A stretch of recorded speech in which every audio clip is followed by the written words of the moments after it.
conversation. And I will be speaking to Florence Machio from Equality Now, who is the coordinator of 25 Conversations in 25 African Schools campaign. Many thanks for joining us in studio, Florence. It is an interesting name for a campaign. Why should we be having 25 conversations in 25 African schools? Or 25 schools in Africa? Yes. As an organization, we are celebrating 25 years this year of human rights, women's rights activism in the world. So the African Regional Office thought, what is the best way to give back to the community? And our community cuts across all over Africa. So we said, why not do conversations in schools? Let's empower the next generation about their rights.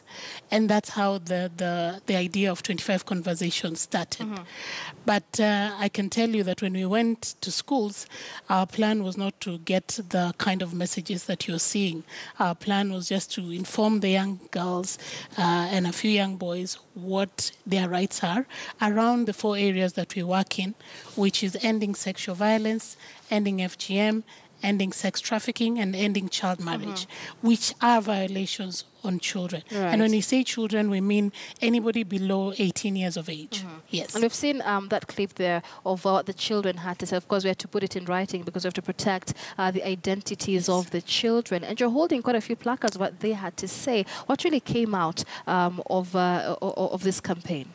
Actually, when we went out, like I said, it was about their rights.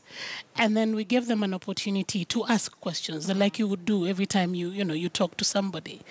And then we gave them cards. We told them, please write down your questions and write your age. Don't write your name.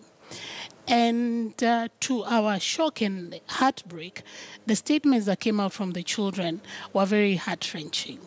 And I can show you one, maybe if we can look at this. And this one, the child is talking about wanting to kill the father because the father had raped her from when she was 6 up to when she was 9, and now they've left the home. And she's thinking, I'm 17.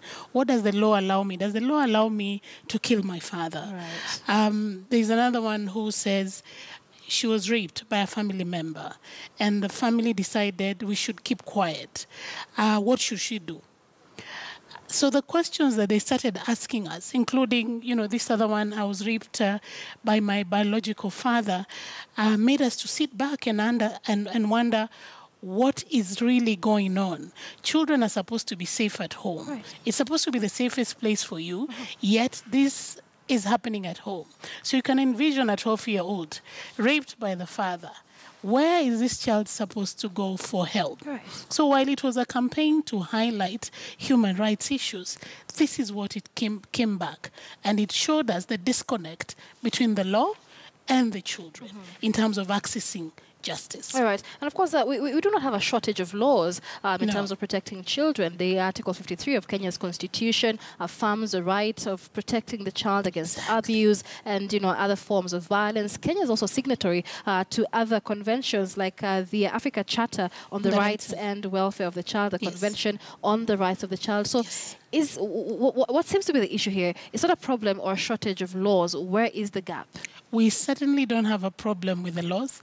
We have no shortage of good policies. In fact, Kenya is known to have brilliant laws, brilliant policies.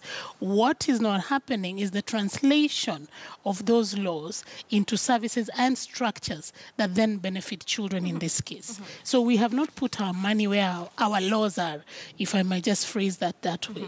That if we have a law and yet we don't have money to build the structures that then make sure that we protect our children, then it doesn't matter how many laws we pass. It doesn't matter how many instruments we ratify, like the African Charter on the Rights and Welfare of the Child.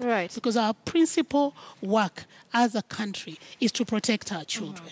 So the laws we have could probably, for a perpetrator who has raped a child, you will go to jail, you will stay there for, the number of years that you'll stay there, or even for life.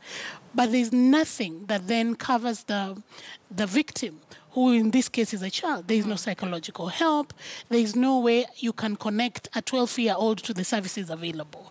And there is no way that connects this 12-year-old to opportunities to speak up and say, this is going on, I need help.